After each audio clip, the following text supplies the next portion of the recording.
There are many different ways to buy Bitcoin, but the cheapest and fastest way to buy Bitcoin with cash is with a coin flip Bitcoin ATM. Coin flip ATMs allow anyone to buy Bitcoin with the lowest fees and within just a few steps. Hi, I'm Amy, and I'm one of the hundreds of store owners who partner with CoinFlip. In this convenience store, we host a CoinFlip Bitcoin ATM. We earn passive income, more foot traffic, and we get free advertising done by the CoinFlip team. Getting the ATM was easy. We just contact the CoinFlip team at info@coinflip.tech, and they handle everything with no cost to the store owner. This includes installation, maintenance, marketing, and even 24/7 customer service. We just provide a small space within the store. To get your own CoinFlip Bitcoin ATM and join the monetary revolution, contact CoinFlip today. info@coinflip.tech or fill out the form at request.coinflip.tech. 773-800-0106.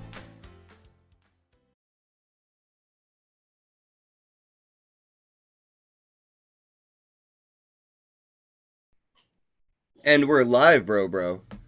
Yo, what's good, my G? How's it going? Man, woo! Pack. Wow. Pack on deck. I know. I just had to take a celebratory rip. I just got a bunch of packs on the Stonk Wars NFT sale today. They sold out in like 30 seconds, man. Like, gone. All of them. That was over 6,500 gone in 30 seconds, and I got 10. I should have probably went all out and got a lot more, but I'm not a greedy man. You know, I do want to give one away. So if anybody here is coming over from your community, I do want to give them a chance to win one of these because they probably have no clue what we're about to start talking about. And I kind of want to give back to people that take the time to learn about it, you know? So yeah, man, I'll make sure someone gets it. I think my people are probably still coming in too. And I just posted on Instagram, so a lot of people are gonna see that throughout the day too. So, but yeah, no, I'll definitely get in touch. So just DM me, guys, if you're in here right now and you're now, shoot me a DM because I'm gonna be giving away one of these NFTs. But let's learn about it, man, because I'm pretty knowledgeable about crypto, but you are doing next level things with NFTs, and I need to learn about it. I mean, I've been trying, right? I've been grinding. I've been doing this since, you know, before crypto kitties, honestly. Like, you know, there was Bitcoin color coins, and I looked at them as non-fungible, collectible things, and people were taking Bitcoin and basically wrapping it up, you know, and making it something else. And they were like, you know, you could, instead of creating an ERC token, like an Ethereum token on top of Ethereum, imagine just taking some Ethereum and actually making it that coin that you wanted to make. People were doing that with Bitcoin years ago, you know? So in 2015, I already saw people playing around with these color coin things. And I immediately was like, wait, why not just take one whole Bitcoin and just rename it Charizard? And now I have Charizard coin, but it's really one whole Bitcoin, but it just says Charizard coin, and we all know what it is, what it was backed by and made with. And the next thing you know, CryptoKitties came out in 2016. And I mean, I ain't gonna lie, bro. I immediately FOMO'd. I was like, these collectibles, this is gonna be where it's at. Obviously, Ethereum was only like, I don't know, like $10 or something at the time, and now it's at almost $2,000. So in hindsight, probably would have made sense not to spend so much Ethereum on NFTs and just hold my Ethereum. But quite a bit of those, you know, Gen 0, Gen 1 CryptoKitties have gone exponentially up compared to what I spent to pay for it. So there has been some good hedges there. It's just I've been immersed in this, you know, since Pokemon cards. And then Bitcoin hit my radar in 2015. And, you know, that kid in me and the adult investor in me kind of had a conversation in the back of my mind and was like, yo, this is where we can agree on something, right? And like the kid in me and the adult was like, this is what we need to look at. This is going to make us happy.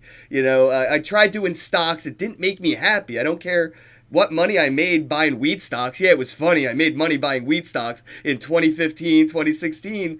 But it wasn't as fun as like buying these collectibles and playing with these toys.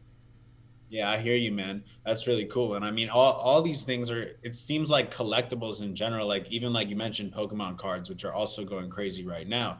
And you mentioned Crypto Kitties, which I think they are yet to like really experience a huge blow up in this cycle. Like we're in the middle of Ethereum having another huge cycle, right? So I think CryptoKitties, I think this wave that I don't know as much as you, but at the same time, I think this wave with NFTs is just getting Oh, started, and for sure. CryptoKitties seems to be a centerpiece of it. Well, yeah, they're the OGs, right? So they have that like Bitcoin first to mover. I believe it was cypherpunks or crypto punks that were kind of actually first to market, but CryptoKitties beat them to the publicity and recognition and all that stuff. So when people think of NFTs, they do think of CryptoKitties because they were the first. And right now, I don't know if you've seen what they're doing with the NBA, but I bought a LeBron James NFT for $150 about 30 days ago. I could sell it right now for $2,150. And the NBA has gotten into NFTs with the company that is responsible for CryptoKitties. So the same company that created CryptoKitties way back then is now doing NBA Top Shot NFTs with the moment. So I have like a slam dunk video clip moment collectible of LeBron James that has gone so far up in value. I've stopped looking at it. I'm not even, if it's only been 30 days and it's already worth $2,000 more than what I paid, I can wait another 10 or 11 months and then I'll look at it then. I'm a very patient person. I never invest any money that I need to use to pay rent. It's never going to be like, I don't know how I'm going to pay my Netflix bill today. I got to sell some stuff. It's never going to get to that point. So I can wait a year, 2 years, whatever, and not look at things. And a lot of people, they would probably say, oh, I should take profits on a $2,000 gain on my LeBron James.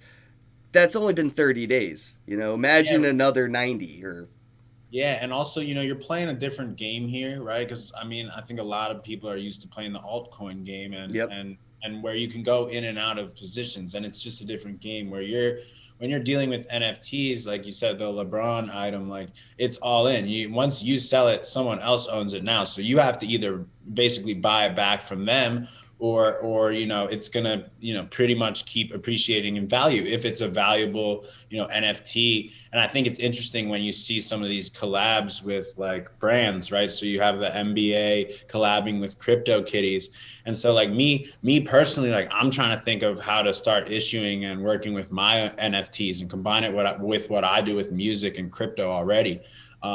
So yeah, that's one thing I've been thinking of. Like, I think it is interesting when you collab with artists who are already doing NFTs or companies that are already doing NFTs. So that's something that I'm personally looking into. Dude, I would 'Cause, like, love to do a collab with you. Are you kidding me? My audience would love to have like a music video NFT, and people are doing this already. yeah, Dead Mouse has recently gotten into NFTs, which I actually passed Dead Mouse in sales recently. So Dead Mouse, you should probably ask me for some NFT advice, bro, because mine are selling a little bit hotter than his, and that's crazy to be honest. So yeah, it is. No, that's why I'm going. That's why I feel like for me, knowing what I do about crypto, like I want to connect with some of the leaders in the space. So like, you of course being included, like I would love to work with you and figure out how we can do that. And sort of, I have some of my own ideas as well. And then like the other day I was looking on Super Rare and just looking at some of the top artists on there, and just like, these are some really talented artists, right? And they're really successful in the crypto space. But at the same time, I think a lot of them are still building their platforms. So like, I want to work with artists that are already doing something really cool in crypto and sort of give them my platform, which has like a pretty big following that's already in the art space, right? And so that way we can sort of combine those platforms and just get a lot more people into this NFT stuff. And so like, it's just I'm already doing, like, for example, like my album Crypto Rich, I'm already trying to get people into crypto. Like I'm already talking about crypto and what I do. So for me, it's like a logical next step to work into NFTs.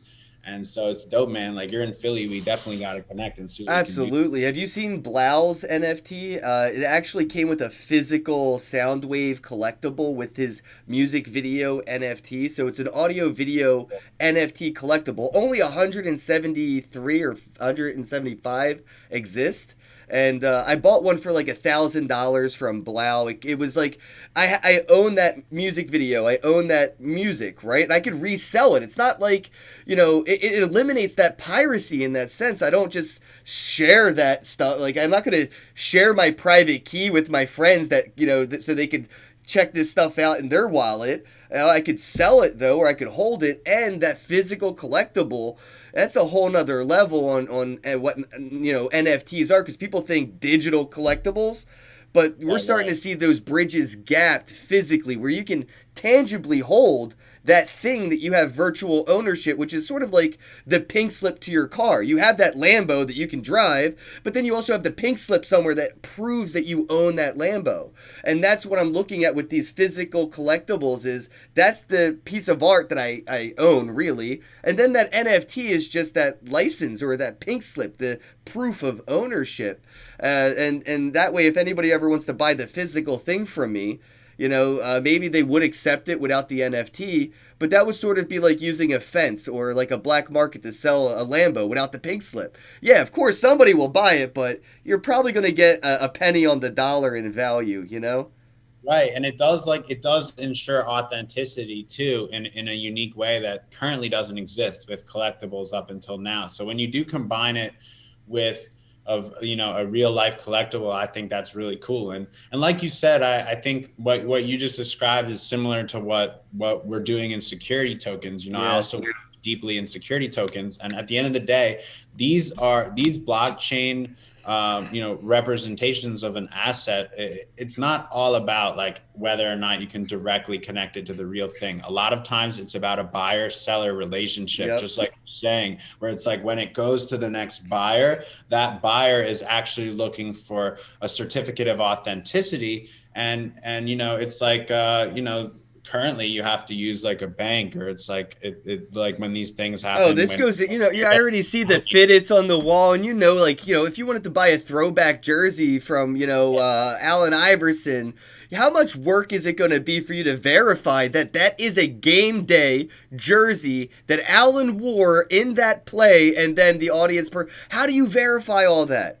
Now with these NFTs, there's ways to do those things, even with physical items. We could have NFC, near field communication, where they're taking IoT, the Internet of Things, and putting things in, like, you could look this up. This isn't like future stuff, but there is clothing that is smart now. You could tap your phone to a shirt, and it could say, hey, that's a real Louis shirt. That's a real throwback jersey, and that information will be coming from the blockchain. And when you own it, you could prove that by saying, hey, this is my MetaMask wallet, there's the NFT, here's the jersey, tap it, they pair, they match, I'll send you the NFT and hand you the jersey, you send me some Bitcoin. Yeah, that's dope, man. There's so much potential in this.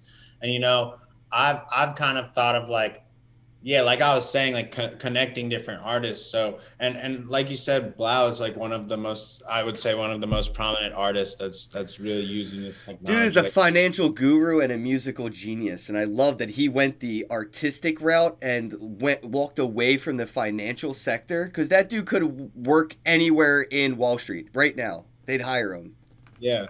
He was on like Clubhouse talking about NFTs, and I was connecting with him a little bit, just trying to learn as much as possible. And it's good to just, hear how people are really innovating with this stuff. Cause even hearing from you a little bit more about what he's doing, I haven't read everything yet. Did you not know that I get VIP access to every concert that he throws for the rest of my his life? So is that part of the collectible? Yes. Too? Yeah, that's so sweet. And he didn't tell nobody that shit until it was sold out. As soon as it sold out, he started talking about this, talking about that. And now it's like, it's so much more than just I own a music video. Now I own a VIP ticket to like season pass stuff. Exactly. I would gladly throw $1,000 at a season pass for my musician of choice. Tickets are usually $60 to $120 anyway, and that's for like basic concerts. If you want to go to something bougie, you're probably going to pay $1,000 for that one-time experience anyway. Right. That's so true. And like just combining, I know there's other people that are combining like AR elements with it, where you have to where you can pull up your camera and see different things based on the NFTs. That's all cool. So like what I had in mind for mine is probably something like this. Like I'm thinking of doing, so this is actually the album art right here. I just got this merch in. Oh, so nice. So Yo, I'm I could thinking help you sell that as an NFT. Like, exactly. So that I'm could be thinking done.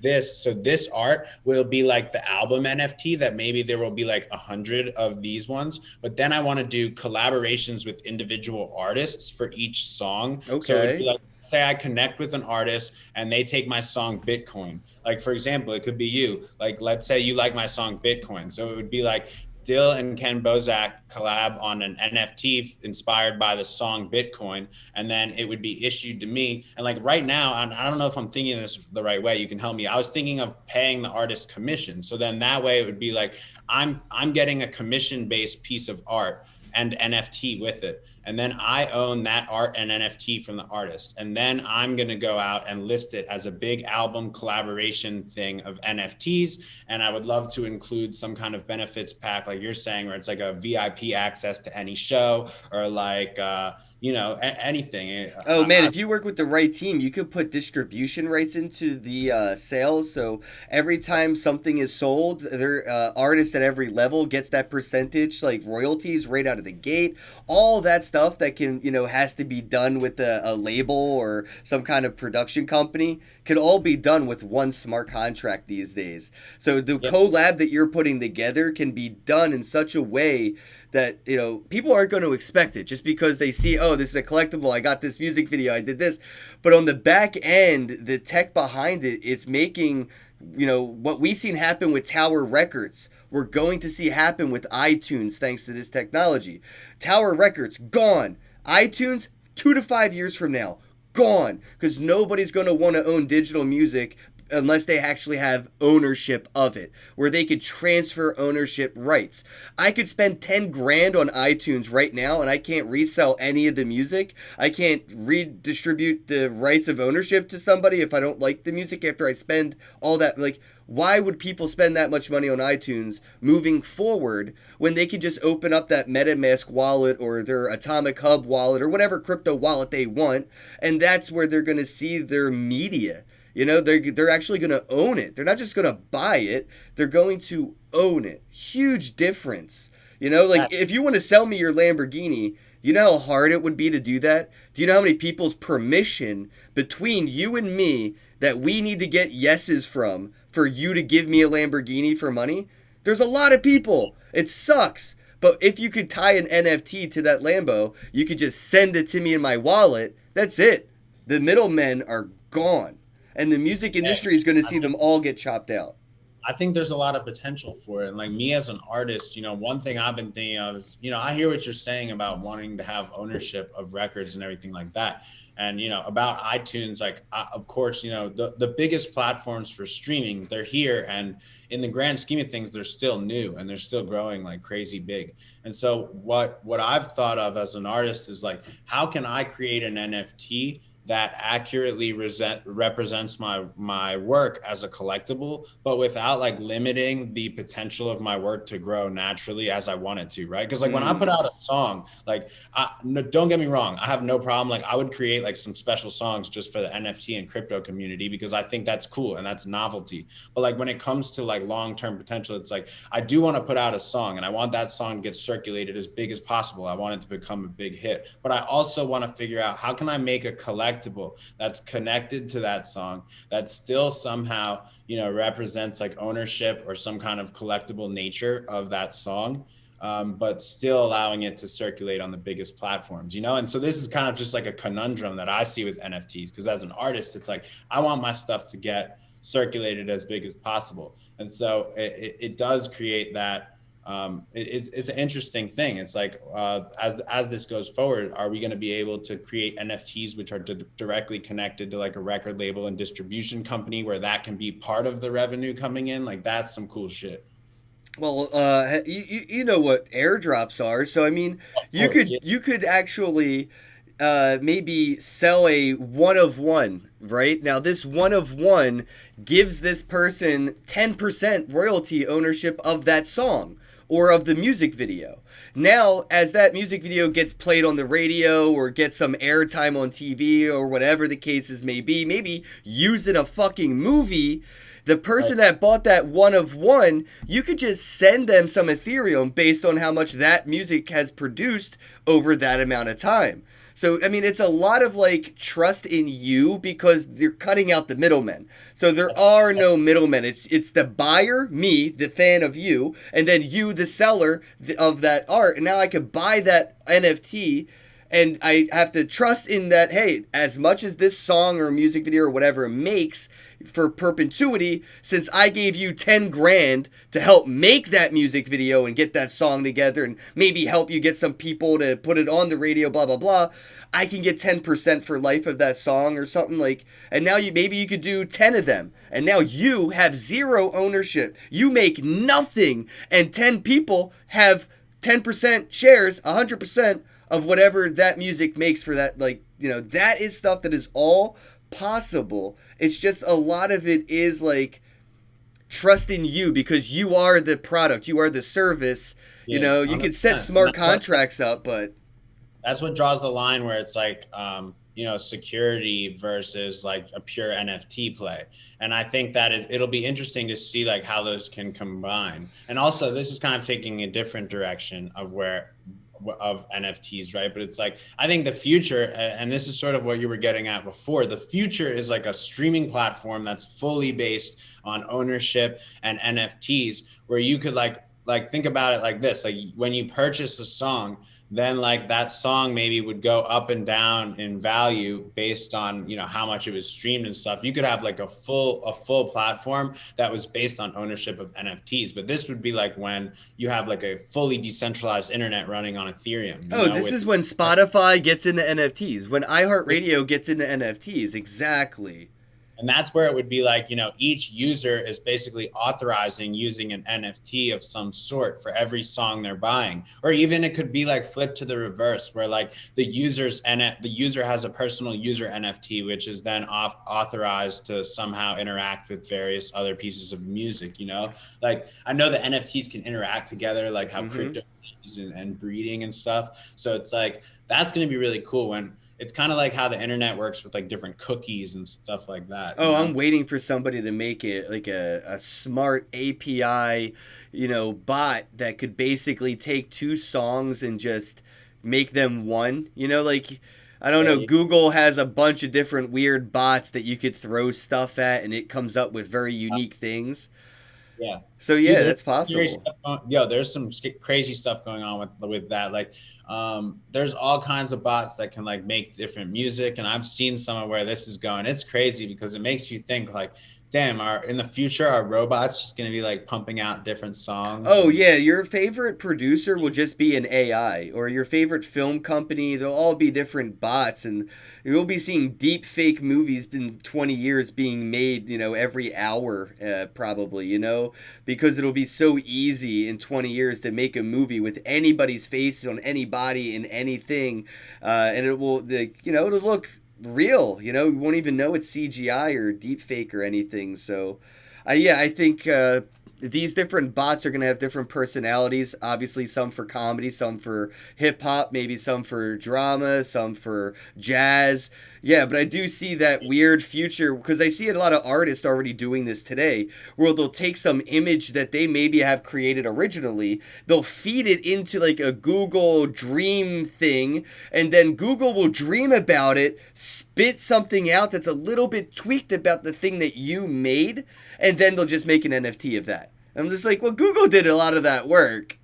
Yeah, that's crazy, man. Yeah, I mean, there's some crazy stuff coming, but I've tried to focus with everything I'm doing. So like I've tried to focus on just getting my message across to people, because right now nobody even understands Bitcoin. So like when you get even into NFTs, it's like there's all these artists out there that are just trying to get a platform for their work and trying to make money off their craft and everything like that. And like NFT is just this huge untapped potential for artists that right now are struggling to, find work. They're struggling to find out how to monetize their craft, right?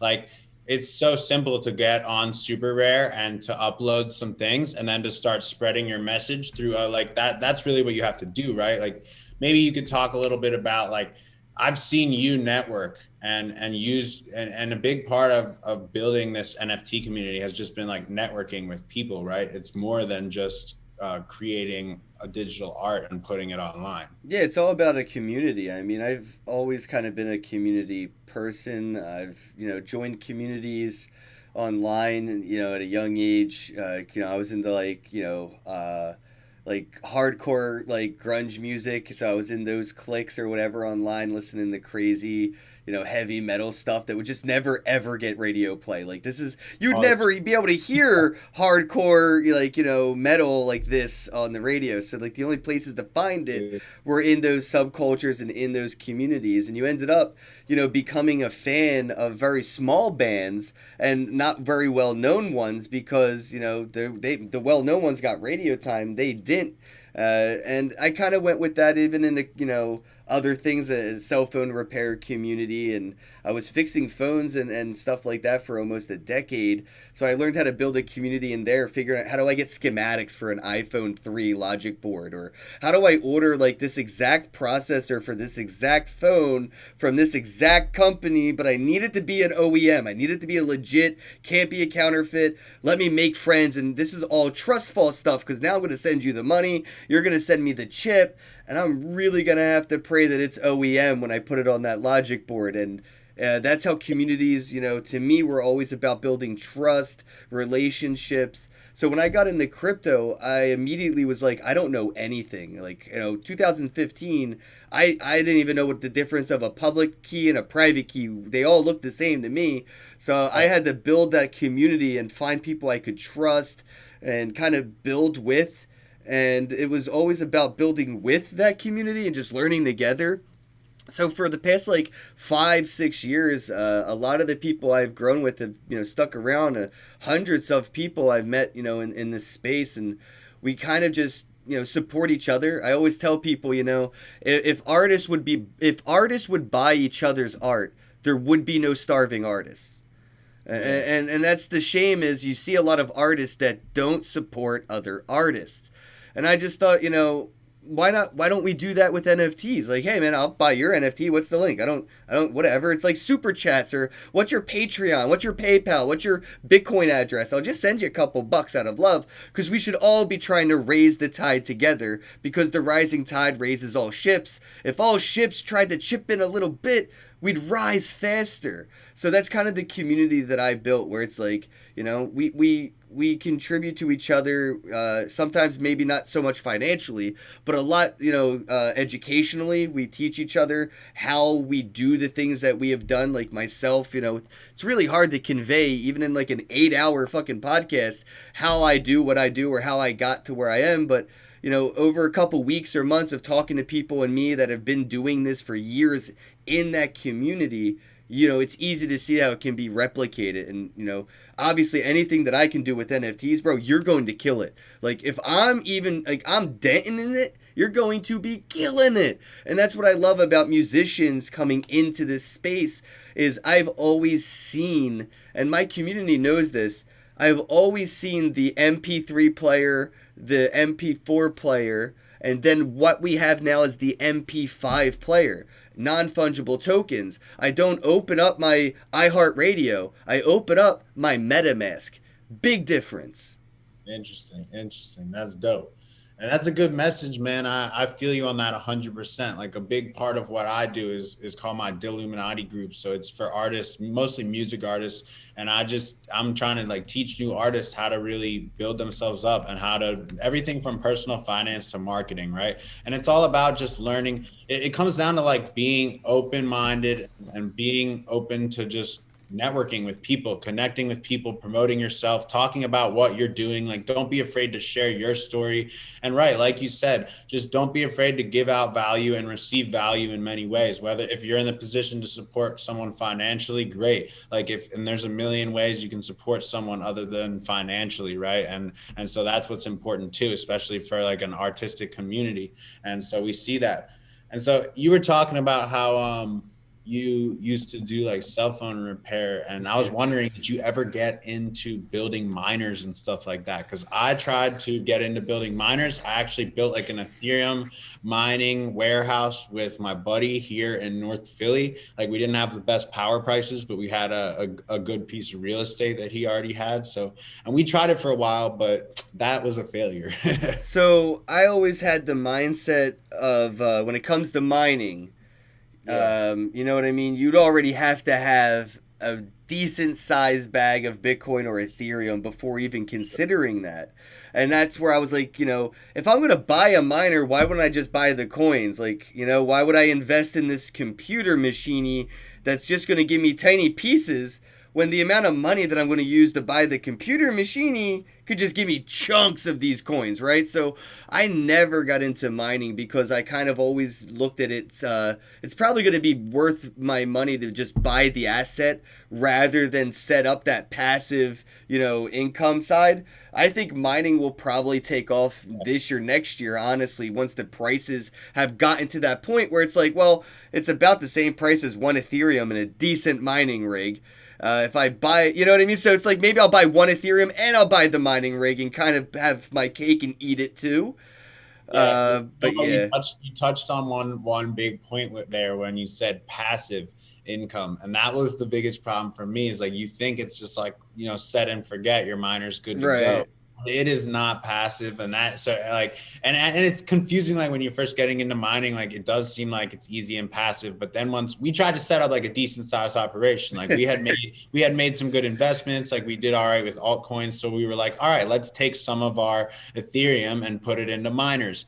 And none of us were very technical. Like, my brother helped us build it. He was pretty good with computers. Like, he can build like actual computers, but when it came to everything from building the miners, keeping them online, troubleshooting, dealing with all the programs that are required to actually run the miners, like, I'm not technical enough. So we failed at that. But it was interesting because, like, we were trying to do it here in Philly, which, is not really the move because the power here is just not cheap enough to do it anyway. So if you can steal it from the city, though, you're good. And you already know about 10 of the tricks I can tell everybody. Well, that's all you, bro. I mean, that's funny. But Philly's definitely, the easiest city to steal electricity from I've ever read about on the internet. It is my favorite, like, part of Philly is like, they really just don't care because they price it so high. They don't worry. Like, they kill it on electricity over there. So they just don't care where they lose it from. DJ got a mint 1 of 1 today out of that collectibles that we were talking about. He said it's potential 6 to 7 figures. 3D in the chat says, you have to be very active with mining. Yeah, it is. I say it in a passive way as a... You already invested, so they only, when you say passive, there is no passive unless you're fully on the chain. And that's why I never got into mining, because even at that sense, why wouldn't I just get into, and at the time really obviously wasn't so much of a thing, but I could just, stake coins or get a master node, right? Like, why would I buy a miner when I could just buy a master node and then I have a coin that I can stake and then earn coin from the coin? And yeah, now we have DeFi. Yes. Kind of master nodes reloaded. So we've got like a whole new ecosystem now. And so I think now more than ever, there's a lot of alternatives to mining. But then I've got a buddy who is very successful in mining. And there's the guy who actually sold me the Ethereum miners and taught me how to set them up and stuff. He's gone on to be hugely successful with it. But what it comes down to is what the guy in the chat said. He literally spends all day, every day in the warehouse working on these miners. Like, that was not what I was trying to do. I thought it was going to be passive. Damn. Yeah, it's a lot of work, man. I think staking is going to take over that, like I said, it's probably going to be, next year, the year after for mining to kind of take off, because the prices are going to have to outweigh that give or take. But then people are just going to have that other option. I was like, I could just stake a couple things. And I don't know if you've known, but you could stake my NFTs. So if you buy one of my NFTs, you could stake it in another game and earn that game's currency that's usable in their little world. That's sick. That's dope. I did not know that. No, Right, so they could do that with your music. There's ways that people could say, "Oh, wow, you have this music video NFT. If you were to stake it in our, let's say that they want to have like a NFT YouTube kind of thing, like you were talking about. Staking the NFTs is kind of how that would work. So I would just be able to stake my music video NFT on this NFT YouTube kind of a platform with, you know, dividends and royalties and all that. And then I could earn that platform's currency while staking it over on that platform for them to be able to use in that NFT. Yeah, popcorn, go on. No, let me stop giving away my good ideas, 3D. No, you know what? That you bring up an interesting point, which actually brings me to like, all right, so you've got like your traditional internet universe of YouTube and whatever, and then you've got this developing, you know, NFT ecosystem and different websites that, you know, we've already seen some ideas come up, which are like streaming based crypto websites. Mm-hmm. Like, all right, so my video exists on YouTube. I own that. But what if I sold the NFT version of the video and then I sold the rights to that person to monetize it within the crypto ecosystem? So it's like when the new YouTube comes out, when the crypto YouTube comes out, they'll have the right to upload my video there. That way I could just maintain like I've already uploaded stuff to YouTube like that. I already own those videos. I'm not going to delete them. And there's actually like 3 platforms right now doing cool things like this, not with NFTs, but with music and content and stuff. I'll definitely send some of them your way. I think the one that Deadmau5 is actually working with is probably the most interesting, but I can't remember the name offhand. It's like Umoon something or Emanite. Yo guys, let me know in the chat. I think it's Emanite or EM. It'll pop up on my damn phone too, trying to find it. Emanite or Emanite, I don't know, whatever. The one Deadmau5 is with is pretty cool, and they actually did get into NFTs recently as well.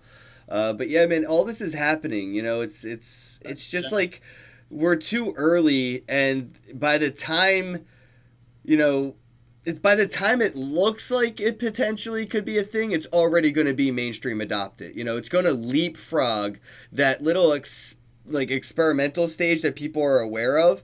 So we're going to go from like this year where, you know, some people may or may not know what NFTs are, to potentially next year, like it could replace Blu-ray. You know what I mean? Like how fast that happened overnight, like things like DVD. And then now we had, I don't remember if a lot of people are aware of this, but there was the HD DVD and HD DVD players that only played HD DVDs. Well, that didn't last long. It was leapfrogged by the Blu-ray. And that's what we're probably going to see happen with a lot of things, you know. It's just going to pop right into our mainstream lifestyles. And the next time Call of Duty sells a video game, it'll probably be an NFT, because I could send that NFT from me to my brother. My brother could send it to you, and whoever has it in their wallet on that Xbox thing can play the game. And then if I'm done playing for the day, I could send you the NFT later, just like handing you the disc when I take it out.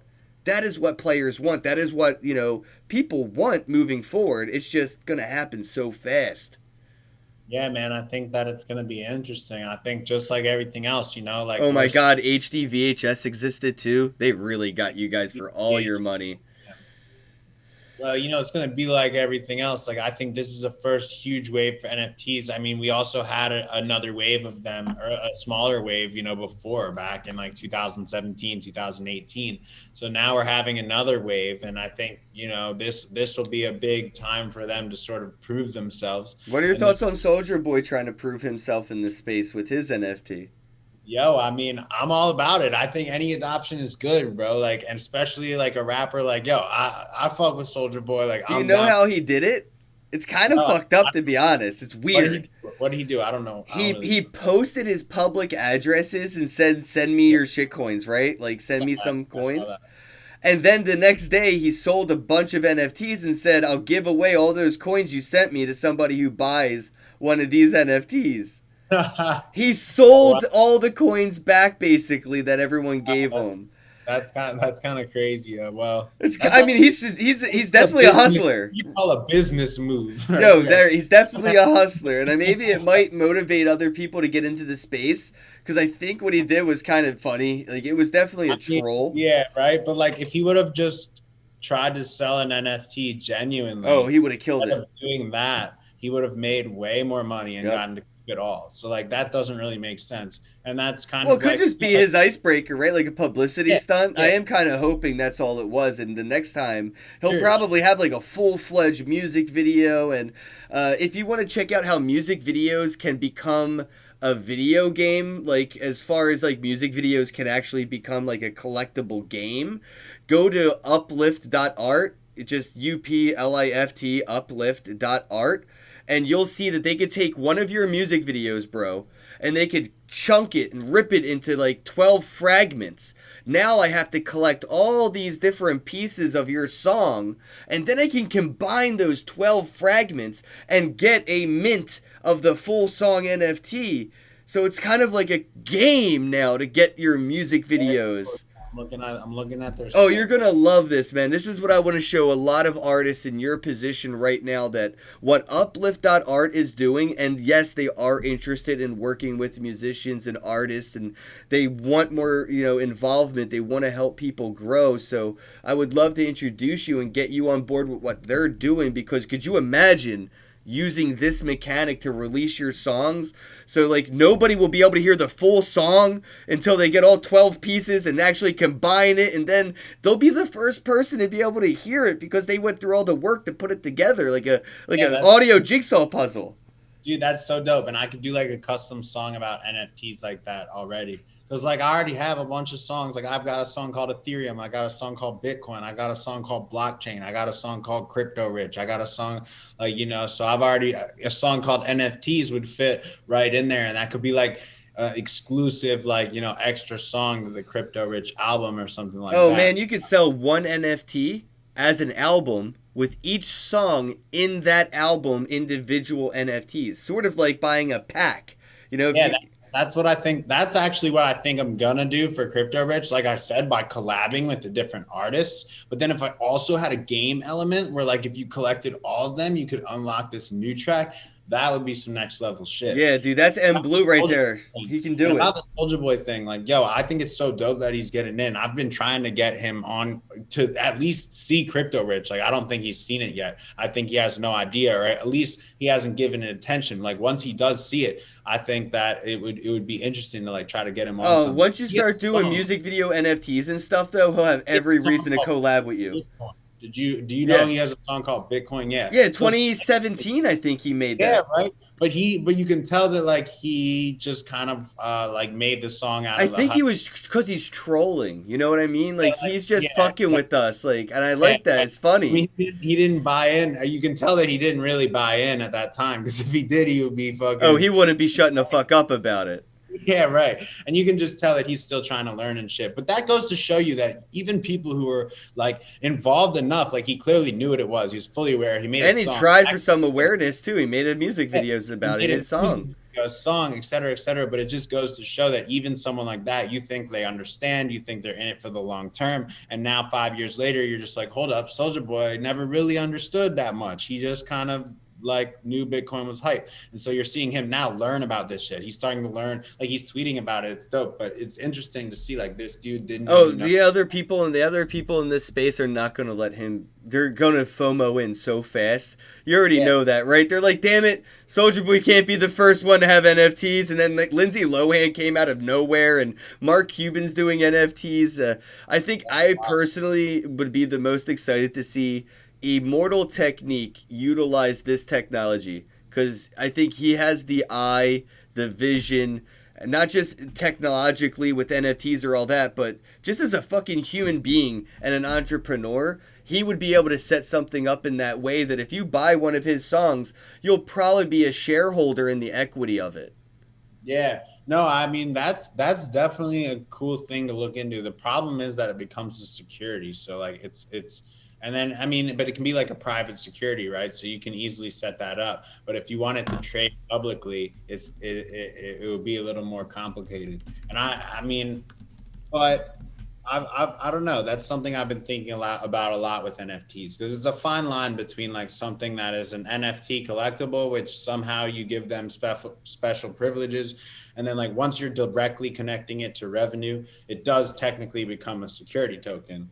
And you know, there's laws and shit around that. I'm sure there's ways to get around it. I'm not someone who believes that, like, you know, you have to go directly follow this STC thing. I think an NFT that rewards you with other NFTs gets you around that. Right. That's some smart shit. Like that's something I haven't really thought of a lot yet. So it's like, maybe that is the way to build Well, yeah, that's the way to do it, because look, if I buy your first album, now basically, why did I buy your first album for $1,000, right? Well, if I buy your first album for $1,000, I can get your second one and your third one, because you're going to do airdrops. So now I can get an NFT for buying this NFT, and I bought your first album, and because I bought the first album for $1,000, I get the second album when it comes out, I get the third album when that comes out. So it's like a lifetime season pass for albums. And now I could sell the individual songs, or I could sell the full albums in the secondary market. You can sell the pass itself. Oh, of course, absolutely. And because it's all wrapped up in NFTs, and you're not really using tokens outside of that in cryptocurrencies, you're using non-fungible collectibles, it's a whole different ballgame. And that's why celebrities, I think, are really jumping in, because before, you know, we've seen what happened when they tried to create their own currency or even promote a cryptocurrency. You know, they kind of got, you know, arrested and you know, sued and fined and scared them all away. But now that they've seen even Lindsay Lohan raising, you know, hundreds of thousands of dollars for charity through non-fungible tokens, there is something different about this. All right, I got a 420 super chat. Thank you, Just Learn Crypto Show. All right, bro, thank you for the money. That's perfect, because I was about to say, when we hopped on here, Ken said to me that he thinks I didn't smoke. I was like, bro, I literally get med cards for people here in Philly. So last year I started working with this guy, Jewish Sauce Boss, and getting people med cards in Philly. So I've been connecting a lot of different people to get their med cards, and you know, I've been smoking a long time, and like even in my music videos and shit, I'm smoking weed. So you do not look like a stoner, sir. You look more like a cop than you do a stoner. I ain't a fucking cop, dog. Yo, tell me this guy doesn't have cop face in the chat right now. Yo, wait till I put on my aviators, dog. Hold on. Yo, DJ, meet Popsicle. Remember me when you get your Lambo. Look at this. Yeah, bro. Yeah. You're under arrest, buddy. Yeah, no. But yo, you can't walk up to me in the city and ask me for weed with those on. But you said you can get medical cards for people in the city. That's awesome, man. Yo, what'd you say? The Jewish Sauce Boss? Is that his name? Yeah, that's his name. Does he have like those curly sideburns and all? No, he does not. He is the sauce boss. He is the Jewish sauce boss. Yeah. So I've been. It all started really how I was just connecting with people that did Philly medical, and I didn't realize at first that you can get medical weed in Pennsylvania for just like anxiety. Like, oh, of course.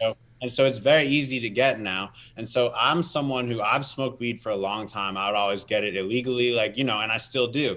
Like, that's like, there's still benefit to that. You know, the medical market's always going to be more expensive. So if we're being realistic about it, but there's benefits to having your med card. It means that you can actually consume marijuana legally. It means that you don't have to worry about some of this stupid shit that our outdated laws and legal systems are making us deal with as weed smokers, right? So I do think there's a benefit to get it. It's like $300 and it lasts for a year, and then when you get it renewed, it's cheaper. It's only like 100 or something like that. Interesting. And so you get it all over the phone. It only takes a few minutes. So what you do is you just call in and get an evaluation, and then you call the doctor. It's 2 15-minute phone calls, and then they mail it to you in 7 to 10 days. Then you can go to any dispensary in Pennsylvania. So it's pretty dope. And I like some of the products. Like have you been to the dispensary in Center City? Yeah, there's like a bunch. They're really? Just look on your phone and type dispensary. You'll realize they're actually everywhere in PA. I didn't realize any of this shit until like 8 months ago when I got mine, or whatever, like 6 months ago. Like I actually didn't realize any of this. Like I literally pull out my phone, type dispensary. I realized there's a bunch around me. So it's cool. Like it's cool to see this shit building, right? Like this is what we've wanted for the past 5 to 10 years, and it's actually here, but people don't realize it yet. So that's why I'm trying to use my platform to just spread the message, because I mean, shit, like I don't get much when I get someone signed up for a med card, but at least it helps someone Oh my and God, build. the amount of money they will save on getting a ticket or arrested. Yeah, like, it's all about that, and I'm just trying to spread that message and just allow people to do this safely, because my whole life, like I got arrested for weed before, like Oh, I can't even get a good job because I got that on my record, honestly. it's fucking stupid. So I want to help people, and I want to, I know that we're in the final stages of beating the system as far as that shit's concerned. So yeah, weed is a big part of my life and shit. So I'm smoking every day, bro. I got my little dab rig over here. I was actually looking for this. I connected with a Philly brand. They're called Philly Grown Solventless. They make some really dope solventless Oh, I dabs. love solvents. Oh yeah, dude, we gotta link up and blaze some time. We'll smoke on some of that Philly medical, bro. I'm down, man. I miss some Gorilla Glue. I miss that. And I know they got some good GG out there. It's like the Philly and Northern Lights. I know it's a New York thing too, but Northern Lights and Philly is like everyone's favorite brand, or Gorilla Glue. I don't know. What's your favorite strain, man? That's a good question, bro. I mean, Gorilla Glue's dope. I like sativas usually, but at the same time, I don't know, like cookies. I like cookies. I like stuff that's got a lot of keef on it, a lot of crystals, trichomes, whatever you call that shit. I like them fluffy boys. That Jack Frost or Jack Hare, that stuff. Yeah, that stuff's fire, man. Yeah. That's fire. But like also at the end of the day, I still get a lot of my flour just on the black market because that's going to be cheaper than going to the medical store. But what I do like is they have RSO. I don't know if you ever use that, but that's just like, it's like an edible type of oil. That's really great if you want to like use it for sleep, or if you just Cool. Yeah, distillate. Yeah, it's the same as distillate. Yeah. But it's good for if you want to just like be discreet or whatever. So oh yeah, of course. If you have distillate, you could just put that shit on a cracker like jelly. Nobody will know the difference. Exactly. Put a little bit of honey in your tea. Yeah, bro. So I mean, in addition to crypto and music, like I would say the other thing I'm trying to do is just promote like cannabis use in Philly and everything like that. And I'm doing some of the other shit like you mentioned, investing in the cannabis stocks. I've got some of those. Man, it's smart, bro. That shit ain't going nowhere but up with Bitcoin. I got in like this year, like since they kind of crashed with the whole COVID thing, and they've been crushing since that. So maybe we're gonna see. Actually, if you remember, do you remember it was like last time when the crypto market was popping off is when the cannabis stocks started going crazy. So I'm thinking that like this is going to be part of that same cycle where maybe we'll see. It's the same type of people. The same type of people. Yeah, it's the same shit. So that's just lagging the crypto market just a little bit, and that's probably going to be easy investment. Well, the thing is, it's the first time in human history we could legally invest in the cannabis market, and during this lockdown, there's only two things that you can guarantee won't have any issues when it comes to sales: alcohol and drugs. Like there's more people buying alcohol, so they didn't hurt during a lockdown or during the pandemic. The alcohol industry and the cannabis industry did not hurt at all. It actually seen the same thing, a profit, and that might not slow down. That might not just be because of a lockdown or because of a pandemic. This just may be new adoption growth for the industry that is cannabis. And it's only very early into its, legal avenue of investment through stocks. So even there's still penny stocks. I was going to say, like, there's not many that are, fully established. They're still all pretty high risk, high reward. Yeah, but I mean, it's all totally new, and I mean, we're still at the stage where I think they are like Canadian stocks. Casey Close in the chat says you should check my comment on your Facebook post from the 2nd. I am banned on Facebook. I can't use it, and I don't think I'm going back. So sorry, Facebook's dead to me. Yeah, I mean, it's a real shame that it seems like we've got a severe case of government-induced depression going on here in the U.S. Yeah, but, I can see that when I talk to people around the world, they're kind of laughing, having a good time at our expense, and then you talk to people here on the ground, and they're kind of fucked up and in the trenches emotionally. I know it's sad, man. It's sad, but at the same time, like I do think cannabis is a good thing. Hell, I know when I'm sitting home alone, bored, weed gets me through. Dude, So, I wouldn't clean my room without a bong. I'm just saying, it was just like yeah, I feel you, bro. I feel that 100%. people And like weed makes you lazy. I'm like, look at this shit. Do I look lazy? This is right. clean, boy. I'm like, I don't know. You're probably smoking the wrong shit if you think it makes you lazy. Because I like to get high and do the dishes or do some chores, watch a movie. Just makes you happy to do those boring things. And at the same time, it's sometimes like I'm always like smoking weed, doing different crypto shit. And at the same time, sometimes I'm just like, damn, I should just smoke weed and not even look at my cryptos, because that's how I'll make the most money. Yo, as I told people, stoners are the best hodlers because we will forget.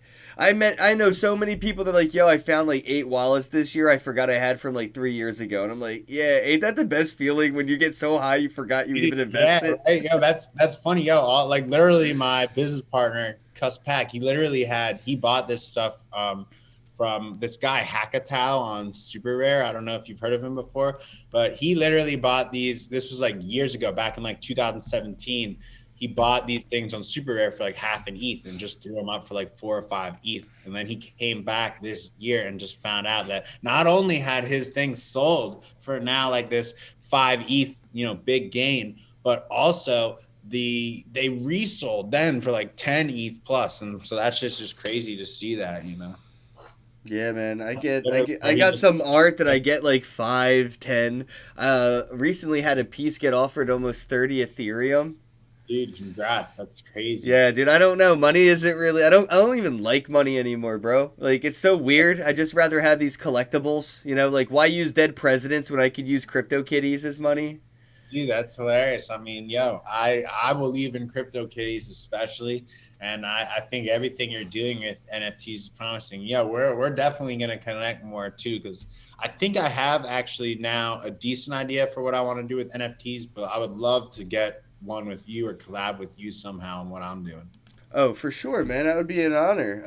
Yeah, let's do one. I have quite a bit of collabs that I've been doing recently, and they've all done fairly well when it comes to the NFT space. So a music video NFT collab absolutely needs to happen, man. And we live way too close not to make it happen. You're only right down the street, so to speak, in the city. Oh yeah, man. Absolutely. We'll definitely chat. I'm like 20 minutes outside the city, so. Oh yeah, what like north area? What area? Oh, right now I'm in Blackwood, New Jersey. So like literally like right across the bridge, like 2 minutes from the bridge and another 2 minutes off the bridge, and I'd be there. Yeah, 100%, bro. Well, definitely let's link up soon. Talk some NFTs and shit. I got some of these packs that I wanted to send your way, at least one of them, so you can give one away to your people. So I'm going to create a link. If you guys are watching this live and you want a pack of these Stonk Wars NFTs, you're going to have to go ahead and follow him. The title has his Twitter account in it, so if you want to follow the @ in the title of this live stream. It's just Famous Dill. Or you can go on Instagram, Famous Dill. Just look up Dill, DYL. All right, I'm going to send this to you on a Twitter DM, and yeah, he's going to give it away. Yeah, I'll send it to someone who DMs me on Twitter or Instagram. So just go ahead and do that now, and I'll send it to one of you guys. Boom. Now you're going to be able to see how this works because you just click on that link that I sent you on Twitter. And, if you click the button, obviously you'll claim it, but you could just share that link with somebody, and if they click that claim button, it's theirs now. It's that easy to send an NFT to a friend that doesn't even have a wallet yet. I'll send you another one, actually. Go ahead and... Then I'm going to put in my ETH address when I hit claim. No, not ETH. No, it's Wax address. So you just log in with Google. Gotcha. All you have to do is log in with Google and you're in. So you can have that one. Keep that one for yourself. I'll send you another pack to give away to somebody. That way you can, kind of go through the process of, claiming it and seeing how it works. Appreciate it, bro. No problem, man. All right, I just went ahead and did that. I'll send you another link, so don't claim both of them, but there you go. Now you have 2 packs of Stonk Wars, and if you click on the one, you can go ahead and claim it, and you'll see all you have to do is log in with Google, and you're done. That's it. Sick. That's awesome. The only step is log in with Google. It's so easy to use NFTs now. Awesome, man. Well, that's dope. Definitely appreciate it, and I'll definitely be giving that to someone watching. I'll check my DMs and everything after we get off here. Yeah, well, Facebook, everyone keeps talking about Facebook in the chat. There's no money to be made on Facebook. People are like, it's just like the dumbest people on Facebook, like my grandmom and my racist cousin or something. Like, they're the only fucks that use Facebook. Facebook fucking sucks these days, I man. can't stand it. Shame. So I don't want to waste my damn time. I'm not going to waste. What you do is go on there and post troll statuses, pretty much. Right, exactly. So I'm over. If you're still using Facebook, I could probably almost guarantee that you're not making as much money as most people, because you're literally going window shopping at a flea market while we're over here buying shit at a museum. Just trying to help you guys. I'm sorry, I don't care about using Facebook. I know I got 5,000 followers or whatever. I just don't like Facebook. So anyway, thank you all for tuning in today. Definitely make sure you give Dale a follow on Twitter. What was the at again? I know it's in the title. It's famous Dill. Oh, just there's no underscore it's or anything, right? No, there is an underscore. It's famous_Dill. Yeah, you can also go to my website. It's lit.org. You can see it right there. It's lit.org. That's my site where you can get my album, Crypto Rich, which is out now. All platforms, Crypto Rich Deluxe, 19 songs about my story in crypto and all my shit, everything I've been doing. So, yeah. Let's do it. Let's turn it into an NFT, bros. Yeah, we're definitely going to do that. I'll be in touch with you about that. I'm excited to connect more about NFTs. Thanks for having me on, man. It was dope. Thanks for coming on, man. It's always good to talk about crypto NFTs, especially with the bro from Philly. I mean, hell yeah, my dude. It's always nice. It's always nice to bro down with a Philly bro. It's just a whole different kind of conversation structure that occurs. Yeah, is this gonna go on YouTube? Yeah, we're on YouTube right now. So Ken Bozek on YouTube. It's on Twitter. It's on Periscope. It's on Twitch. Might be on Facebook, although I'm banned. We might be on LinkedIn, Vim.tv, Float.app, DLive. Yeah, we're live on like a lot of different places, all at the very same time. I always love that. I'll share it on all those platforms. I love when stuff goes on YouTube and different platforms because I'm on all those as well. So our videos will connect. The algorithms will work. Their magic, all that shit. All right, bros. It's lit.org, itslit.org. As always, bros, have a day. Thanks, bro. Talk to you later.